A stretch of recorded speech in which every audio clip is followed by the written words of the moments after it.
Hallo aus der Mitte Schleswig-Holstein. Ich bin Annalena Doberschütz und heute zeigen wir dir beim Demo-Doppel nochmal Ideen zum Produktpaket Gartenliebe von Stampin' Up.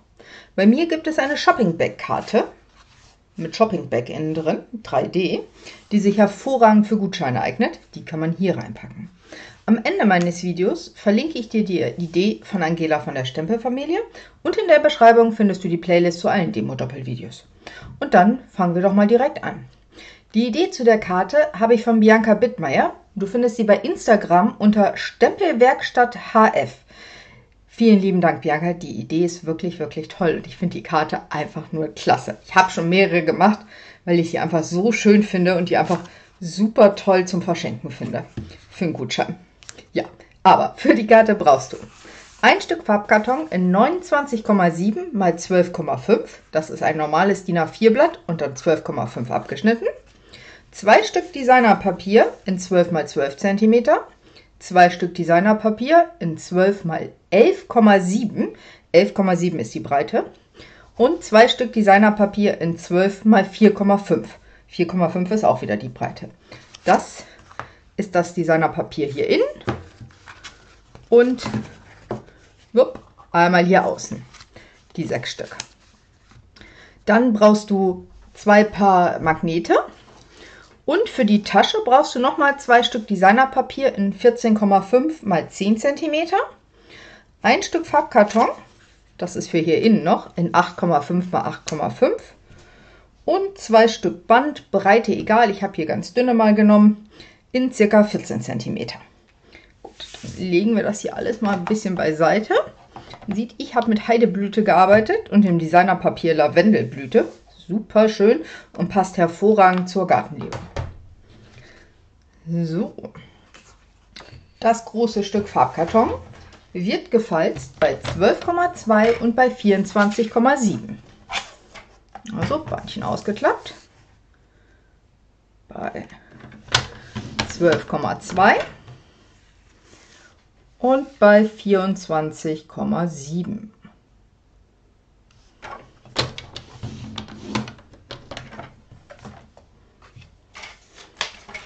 Wir machen jetzt erstmal die Grundkarte fertig. Das hier wird nach innen gefalzt und die andere Seite auch. Und man sieht, geht nicht ganz bis zur Falzlinie, das ist ganz gut, dann lässt sich es gut zuklappen. So, ich lege mal meine Karte hier oben daneben. Das ist schon mal mein Designerpapier vorbereitet. Und du siehst, man kann nicht nur auf Farbkarton stempeln, sondern man kann auch ganz hervorragend auf Designerpapier stempeln. Und da habe ich die Schiebkarre drauf gemacht und nur ein Teil koloriert, weil ich einfach wollte, dass die Blumen ins Auge stechen. Das Motiv so ein bisschen mehr an den linken Rand, weil hier haben wir ja noch die Tasche. Damit hier so 1 cm Tasche ungefähr ist, damit das Motiv da nicht zu nah dran kommt. So, das habe ich mit Memento gestempelt, die Chipkarre, und dann mit den Stampin' Up Blends koloriert. Mittig aufkleben, ungefähr 2,5 mm Rand an allen Seiten. So, ich sehe, hier habe ich meine Magnete wieder falsch gesetzt, und zwar zu spät. Deshalb, jetzt muss ich hier meine entsprechenden Farbschnipsel.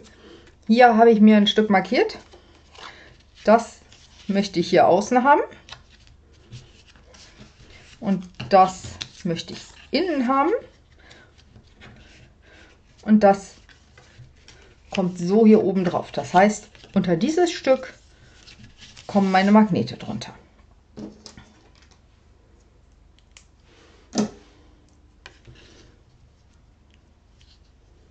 Und bevor ich hier irgendwas wieder falsch mache, klebe ich die als erstes auf.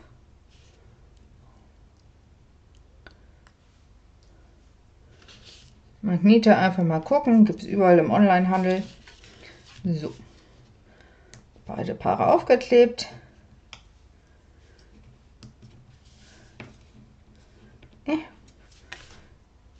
Und einmal zuklappen und schön hier drauf, ganz fest. Dann halten sie auf beiden Seiten. Ich sehe gerade, dass ich die falsche Seite natürlich schon mal vorbereitet habe. Ich wollte diese ja nach außen haben und diese nach innen, deshalb brauche ich da eigentlich keine Klebelaschen. Aber in dem Fall gehen sie wirklich gut außen rum, deshalb kann ich das jetzt mal so aufkleben. Ich wollte sie nämlich nicht auf den Magneten haben. So. Auch wieder hier mittig aufsetzen, 2,5 mm Rand. Aber bei dem Stück. So. Jetzt muss ich mal gucken. Weil dasselbe Papier genommen. Aber den habe ich vorbereitet. Den habe ich nicht vorbereitet. Hier ist mein Kreuz.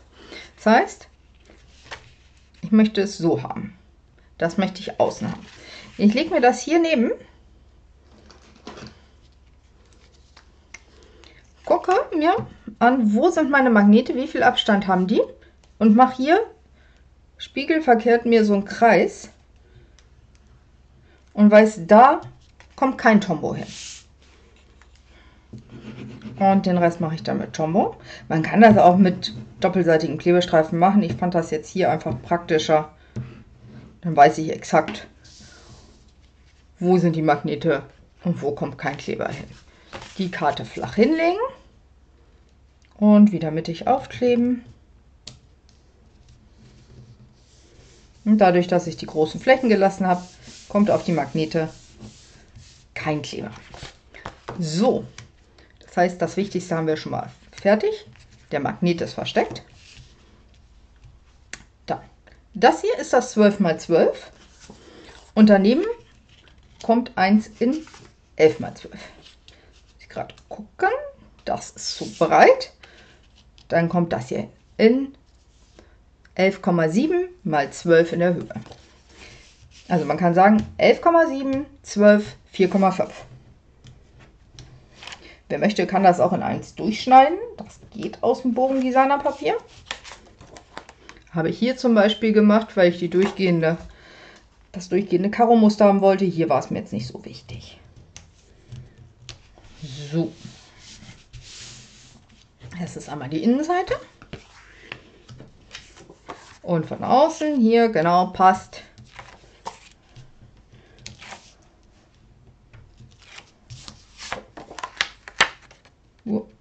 Und schön mittig, 2,5 mm Rand. Rundrum. Und wo ist mein letztes Stück?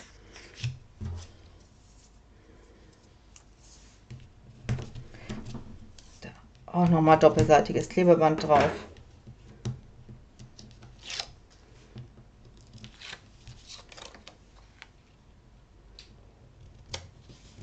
So. Sieht ein bisschen wild von hinten aus, aber die Rückseite sieht man ja nicht, von daher ist das ganz okay. So, das ist meine Karte von außen. Das hier ist gleich mein Gutschein, den habe ich auch schon vorgestempelt, und weil ich dachte, oh nee, warum hast du jetzt mit Schwarz gestempelt?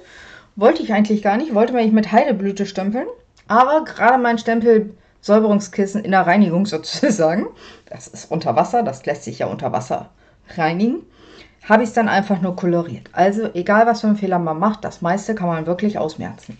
Hier falsche Farbe, aber man kriegt das hin.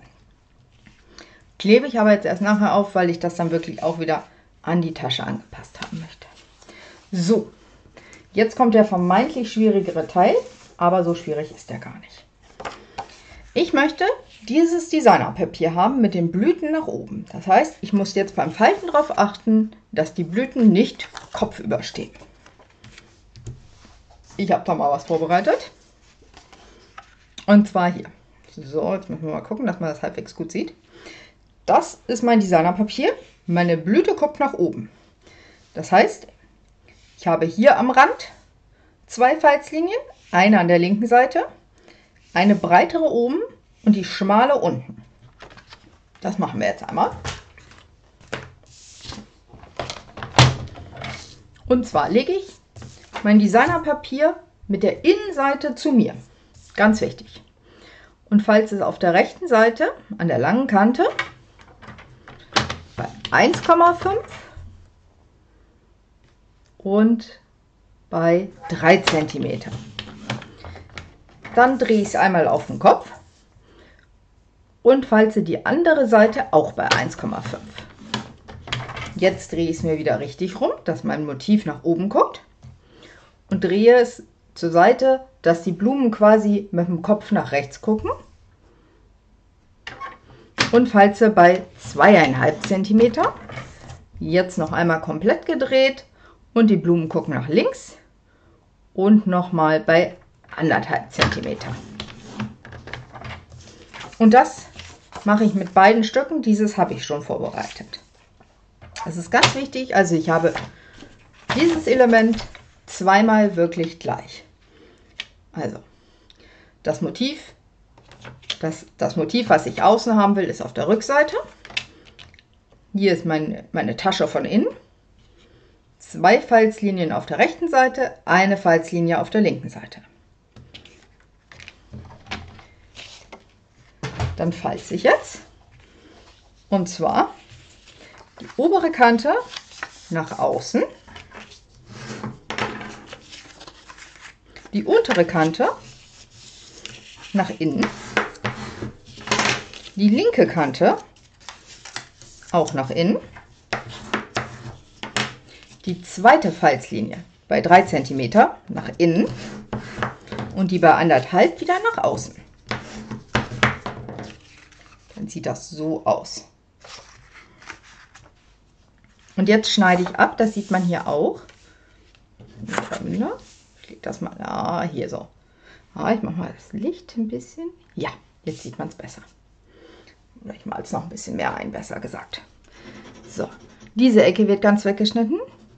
Die hier unten sowie ein Stück angeschrägt. Auf der anderen Seite beide Felder weg und ein Stück angeschrägt. Und oben nur beide Felder weg. Eine Schere.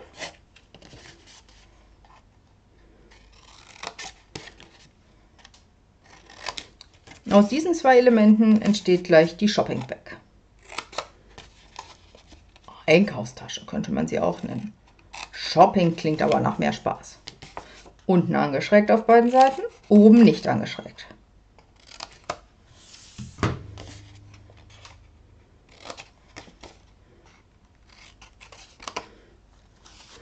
So, und weil es so schön ist, machen wir das jetzt mit dem zweiten Stück nochmal, damit du das nochmal sehen kannst. Designerpapier auf den Kopf gelegt, beziehungsweise die Seite vom Beutel, vom Shopping Bag, die nach innen guckt, zu mir. Lange Seite anlegen,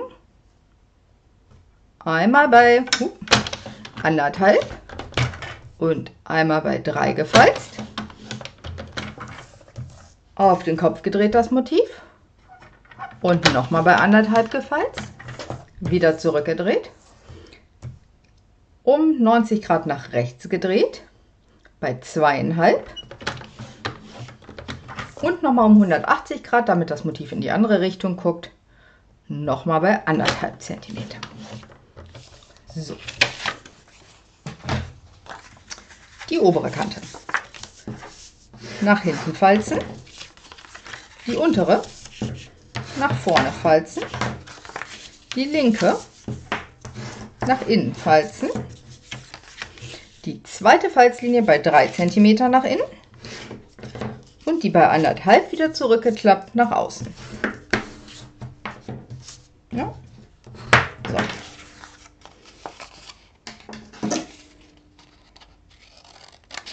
Und dann wieder die Stücke rausschneiden. Hier oben 2 Felder. Auf der anderen Seite gibt es nur eins, deshalb wird auch nur eins geschnitten. Oben gerade geschnitten, unten angeschrägt. Und auf der anderen Seite auch angeschrägt.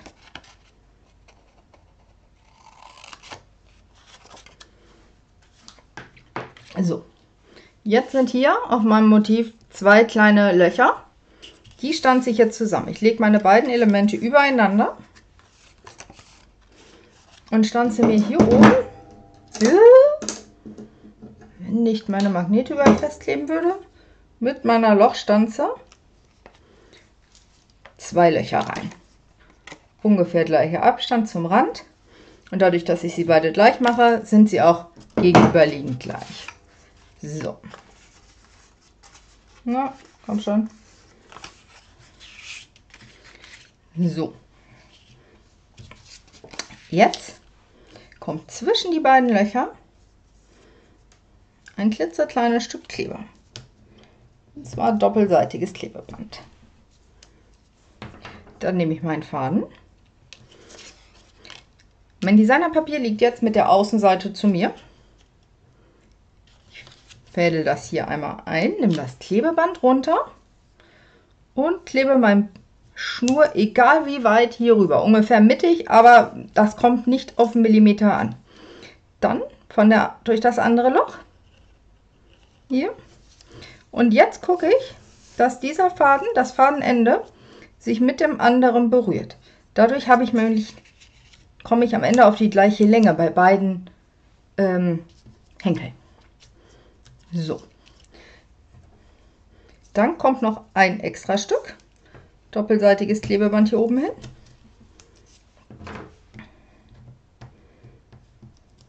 Das ziehe ich ab, klapp's um und habe außen die umgeklappte Tasche mit Henkeln. Hier auf meinem Bild, also wirklich nicht so richtig schön hier. Versuchen wir was. Ah, so. Habe ich also mein Motiv hochkant vor mir liegen, habe die Ecken rausgeschnitten und habe hier auf dem Kopf zweimal Kleber stehen. Das heißt Rückseite. Hier unten habe ich auch auf der Rückseite Kleber stehen und hier habe ich es auf der Vorderseite stehen. So, das heißt, hier kommt noch mal unten Kleber hin, aber wir machen es erstmal wieder Licht. Da nehme ich ganz gerne 2 Streifen, damit das gut hält.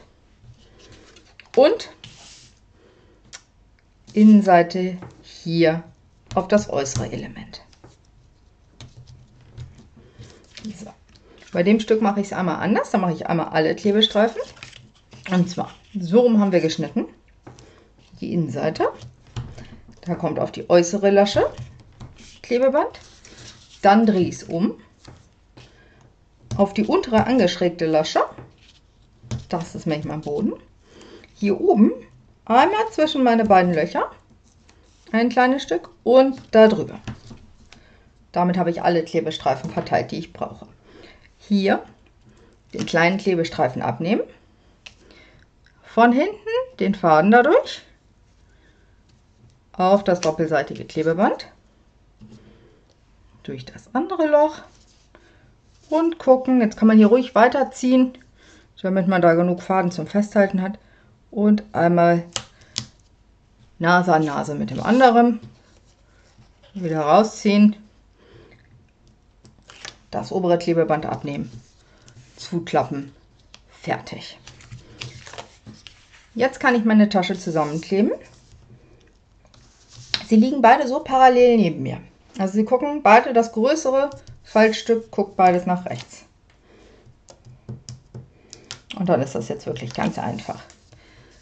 Also man muss eigentlich nur auf die Richtung vom Papier achten, dann geht das. So. Ich sollte vielleicht noch was zu sagen. Diese Lasche kommt hier drauf.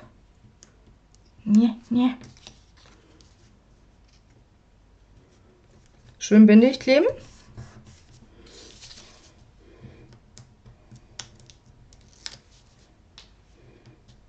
Und das hier klappe ich zu.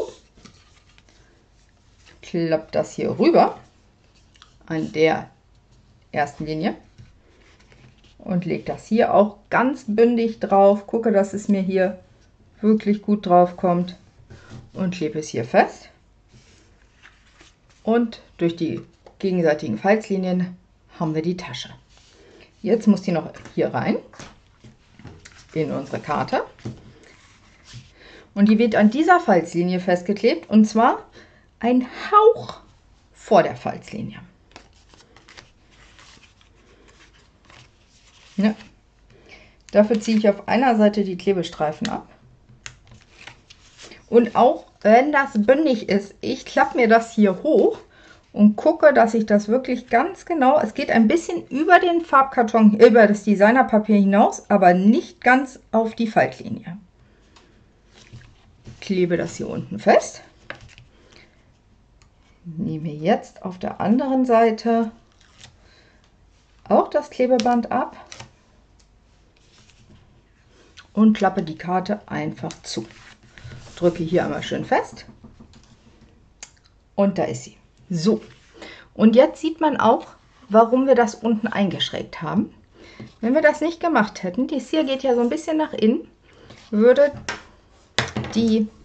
der Farbkarton hier unten, ja, so sieht man es nicht, würde mir hier bis zu dieser Linie, bis dieses hier alles zu sehen sein. Und das fand ich doof. Hat ja eine normale Tasche auch nicht. Deshalb haben wir es ein bisschen eingeschrägt. Innen drin, wie weit das drin ist, da sieht man das. Aber man sieht es halt auch außen nicht. So, dann noch 8,5 x 8,5, das Stück Farbkarton. Dafür habe ich hier diese Handstanze. Und ich habe die Gießkanne, habe ich mich mal ein bisschen ausgetobt. Und setze das einfach hier so ein bisschen rein. Muss gar nicht so weit sein. Und stanze mir so ein kleines Loch, damit man da auch was rausziehen kann. So, drehe es auf die Rückseite um. Und die 3 Seiten, wo ich nicht gestanzt habe, die kriegen ganz an den Rand Klebeband, doppelseitiges. Und dann ist da noch genug Platz drin, um Geldschein oder um einen Gutschein reinzustecken.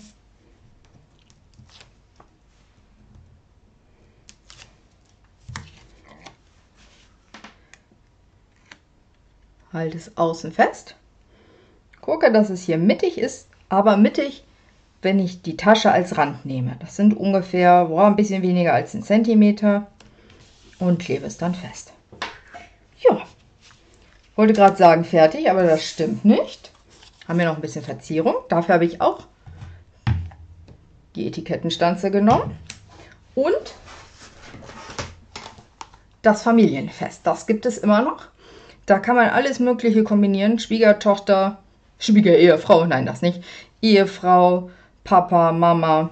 Du bist für mich wie eine Bonusnichte, wenn man eine jüngere Freundin hat. Naja, sagen wir mal eher. Du bist für mich wie eine Bonustochter, sowas. Und ich habe mich entschieden, danke Mama und Papa mal zu sagen. Weil die so viel immer machen und uns helfen und auf unsere Tiere aufpassen, wenn wir im Urlaub sind. Da kann man ruhig mal Danke sagen, finde ich. Und mit den Gartenmotiven, die sind gerne in ihrem Garten unterwegs, das passt hervorragend. Deshalb kriegen sie so eine Karte. So, hinten 4 Abstandshalter drauf, Dimensionals. Dann kommt das hier drauf und das ist der kleine Blumenkorb hier raus. Den habe ich gestempelt in Memento, mit den Blends koloriert und dann mit den passenden Stanzformen hier ein bisschen wild durcheinander ausgestanzt. Das ist ganz toll, braucht man nicht schnippeln und sieht super gerade aus. Das möchte ich hier unten so drauf haben. Das heißt, ich brauche nur im unteren Teil meine Dimensionals. Jetzt oben aufliegt. Ja. Ja, das war es auch schon bei meiner Karte. Ich hoffe, dir hat das gefallen und du bastelst das nach. Lass mir gerne einen Daumen hoch da, wenn es dir gefallen hat. Ja, wenn du noch nicht hast, abonniere meinen Kanal. Und lass dich überraschen, was wir beim Demo-Doppel beim nächsten Mal zeigen. Bis dann, deine Annalena. Tschüss!